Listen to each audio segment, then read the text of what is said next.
আসসালামু আলাইকুম। এটি ফটিকছড়ির বন্যার ছবি।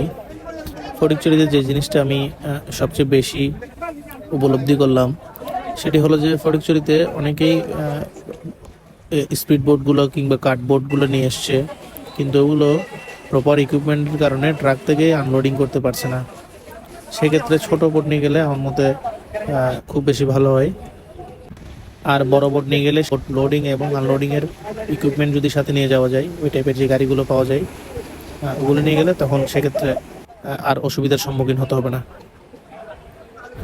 আর ত্রাণ সহায়তাগুলো দেওয়ার ক্ষেত্রে রাতের বেলা একটু অ্যাভয়েড করাই ভালো, কারণ রাতের বেলা এখানে আলো স্বল্পতা থাকে। তো ফজরের পরপর শুরু করা গেলে আমার মতে সন্ধ্যার আগ পর্যন্ত, সেনাবাহিনীও সন্ধ্যার আগ পর্যন্ত, মাগরিবের আগ পর্যন্ত, মাগরিব পর্যন্তই মূলত সেনাবাহিনীরাও থাকেন। প্রথম অংশের দিকে সবাই ত্রাণগুলো বেশি বিতরণ করছেন।